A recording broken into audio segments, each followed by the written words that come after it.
జయ గురుదత్త. శ్రీ గణపతి సచ్చిదానంద సద్గురుభ్యో నమో నమః.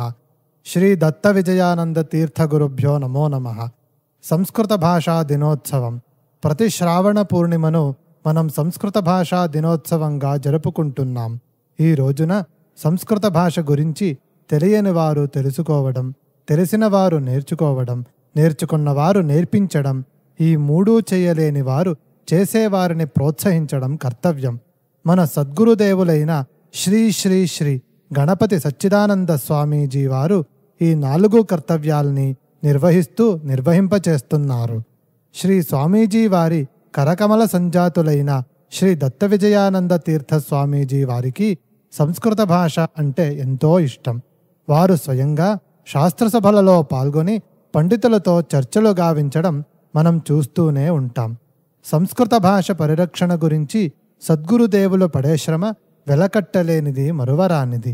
రామసేతు నిర్మాణానికి ఉడత సహాయం చేసిన విధంగా సద్గురుదేవుల సంకల్పమైన సంస్కృత భాషా సమాజ నిర్మాణానికి మేము చేస్తున్న అతి చిన్న ప్రయత్నమే ఈ మహర్షి పాణిని అనే లఘు చిత్రం.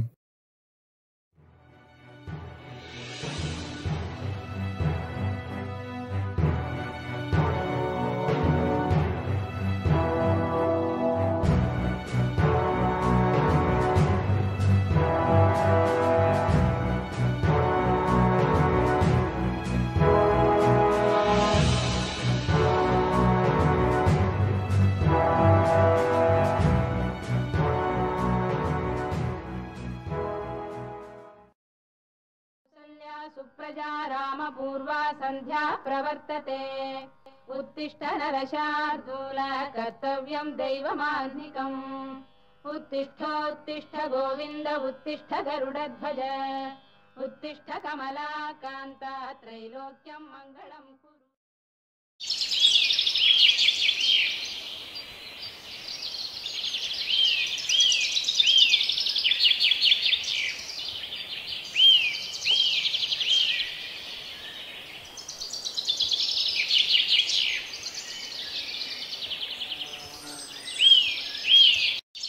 పిల్లలు ఇలా వచ్చి కూర్చోండి.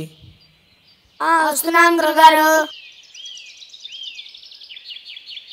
ఈరోజు సంస్కృత భాషా దినోత్సవం. మనం ఆచార్య పాణిని మహర్షికి పూజ చేసి సంస్కృత భాష గురించి, ఆచార్య పాణిని మహర్షి గురించి తెలుసుకుని కృతజ్ఞతాభినందనలను తెలియజేద్దాం.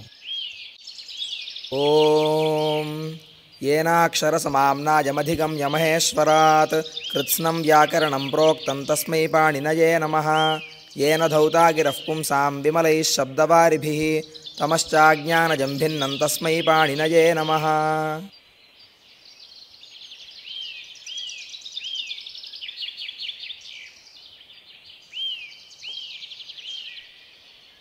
గురువుగారు, సంస్కృత భాష ఎప్పుడు ఎలా వచ్చింది? పాణిని మహర్షి అంటే ఎవరు? భాషకు ఆయన చేసిన ఉపకారం ఏమిటి? ఇవన్నీ మాకు వివరించి చెప్పండి. తప్పకుండా చెబుతాను పిల్లలు. ఇదే ప్రశ్న గతంలో నేను మన గురుదేవులైన శ్రీ శ్రీ శ్రీ గణపతి సచ్చిదానంద స్వామీజీ వారిని అడుగగా ఆయన చెప్పిన విషయాల్ని మననం చేసుకుంటూ మీకు కూడా తెలుపుతాను. సృష్టి యొక్క ప్రారంభ దశలో బ్రహ్మదేవుని ద్వారా మహర్షులు, దేవతలు ఒక భాషను నేర్చుకొని దానిని మానవలోకానికి అందించారు. అటువంటి భాషకు ఐంద్ర, చాంద్ర, కాపీశలి మొదలగు ప్రసిద్ధి చెందిన 9 వ్యాకరణాలు ఉండేవి. అవన్నీ ఆ భాషను సంపూర్తిగా సంస్కరించలేకపోయాయి. 28వ కలియుగం మొదలయ్యాక 9 వ్యాకరణాల్ని అర్థం చేసుకోవడం మానవాళికి అసాధ్యంగా మారింది. ఈ పరిస్థితిని గమనించిన నారద మహర్షి వైకుంఠానికి వెళ్ళాడు. నారాయణ నారాయణ. స్వాగతం. సర్వలోక సంచారులైన నారద మహర్షుల వారికి స్వాగతం. శ్రీ లక్ష్మీనారాయణులకు నమస్కారములు. నారదుల వారు విచ్చేశారంటే తప్పక ఏదో విషయం ఉండే ఉంటుంది. ఏ లోక కళ్యాణం గురించి ఆలోచిస్తున్నారు? ఏ లోకం గురించి స్వామి? భూలోకం గురించే. మీరెప్పుడైతే కృష్ణావతారాన్ని చాలించి వైకుంఠానికి వచ్చారో నాటి నుండి కలియుగం ప్రారంభమైంది. ఎప్పుడైతే కలియుగం ప్రారంభమైందో అప్పటి నుండి భూలోకంలో ఎటు చూసినా అన్యాయాలు, అక్రమాలు. యజ్ఞయాగాదులు లేవు, దేవపూజలు లేవు, నాస్తికవాదం కట్టలు తెంచుకుంటోంది. వేదనింద, బ్రాహ్మణ నింద, స్త్రీనింద విపరీతంగా పెరిగాయి. భ్రూణహత్యలు పెరిగిపోయాయి. సాధు సంతులపై దాడులు పెరిగాయి. సనాతన ధర్మం ప్రమాదంలో పడింది. ఇందులో ఆశ్చర్యమేముంది? ఇవన్నీ కలియుగ ధర్మంలో భాగమే కదా. నిజమే స్వామి. ఒక చెట్టు ఆకులు పూర్తిగా ఎండిపోయి రాలిపోతే మళ్ళీ వసంత ఋతువులో మొలుస్తాయి. కానీ నీరు లేక చీడపురుగులు పట్టి చెట్టు వేరే ఎండిపోతే ఇక చిగురించే అవకాశమే లేదు కదా. అదే నా బాధ. మీ ఉద్దేశమేమిటో సూటిగా చెప్పండి మహర్షి. జగన్నాటక సూత్రధారి అయిన నీకు తెలియనిదేముంది? కానీ నీకు నాతో చెప్పించుకోవడం అంటే సరదా. సరే, నీ కోరికను కాదనడానికి నేనెంతటి వాడను? సావధానంగా మనవి చేస్తాను. కలియుగంలో మానవులకు అన్నీ తక్కువే. ఆయుర్దాయం తక్కువ, తెలివితేటలు తక్కువే. మేధాశక్తి సన్మార్గం వైపు పయనిస్తున్నప్పుడు మాత్రం క్షీణిస్తుంది. తేజస్సు తరిగిపోతోంది, ఓజస్సు కరిగిపోతోంది. దేవభాష అయిన దేవనాగరికి 9 వ్యాకరణాలున్నాయి. ఒక వ్యాకరణమే అర్థం చేసుకోవడం కష్టమైన కలికాలంలో 9 వ్యాకరణాలు చదివి అర్థం చేసుకోవడం అంటే అసాధ్యం. అలా అని అందరూ చదవడం మానివేస్తే భూలోకంలో దేవనాగరికి స్థానమే ఉండదు. కాబట్టి 9 వ్యాకరణాలు కలిపి ఒకే వ్యాకరణంగా కలియుగ మానవులకు అర్థమయ్యే విధంగా రచించాలి. ఇందుకోసం దేవతలలో ఎవరైనా ఒకరు భూమి మీద అవతరించాలి. ఇదే నా అంతరంగం. తథాస్తు. మీ కోరిక తప్పక నెరవేరుతుంది. ఇక మీరు వెళ్ళిరండి. ఇక సెలవు. ఓం నమః శివాయ. ఓం నమః శివాయ. ఓం నమః శివాయ. జనార్దన, నన్ను స్మరించడానికి గల కారణమేమిటి? నీలకంఠ, దేవభాషను సంస్కరించడానికి నీవు భూమిపై అవతరించాలి. తథైవాస్తు. నా అంశతో ఒక వ్యక్తి పాణిని అనే పేరుతో భూలోకంలో జన్మించి ఈ కార్యాన్ని నెరవేరుస్తాడు. సంస్కార బలం కారణంగా కొన్నాళ్లపాటు ఆ బాలుడు మందమతిగా ఉంటాడు. తదుపరి సద్గురుదేవుల అనుగ్రహంతో ఈ మహత్కార్యాన్ని సాధించగలడు. శుభం భూయాత్.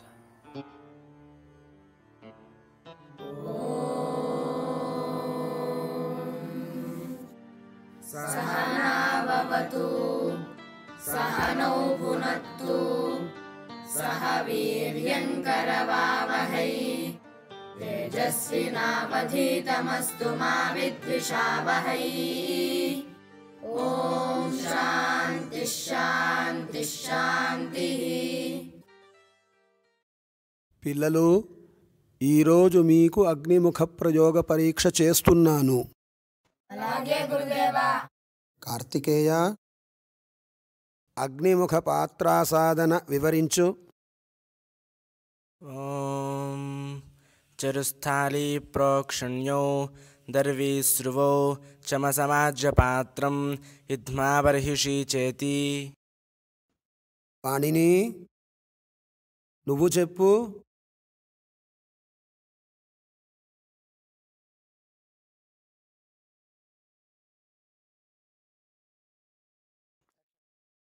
దేవదత్త, ఆనో భద్రాః చెప్పు.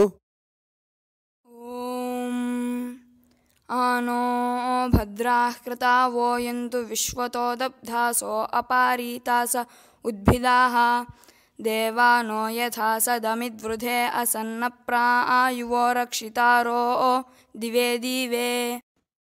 పాణిని, నువ్వు చెప్పు.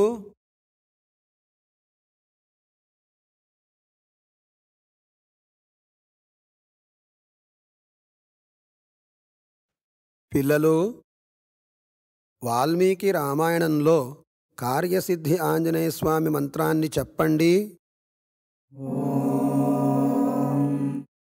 పరస్మిన్ కార్య నిర్యోగే ప్రమాణం హరిసత్తమా హనుమన్యత్నమాస్థాయ దుఃఖక్షయకరో భవ.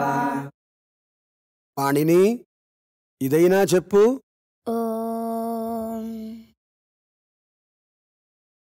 सर्वाता विश्यशिथिरेव देवाथा ते श्यामवरुणप्रियासः. పిల్లలు, రేపు శ్రావణ పూర్ణిమ. గురువుగారు నదీ స్నానానికి వెళ్ళేటప్పుడు మీరు కూడా వెళ్ళి ఉపాకర్మాది విహిత కర్మలను పూర్తి చేసుకుని రండి.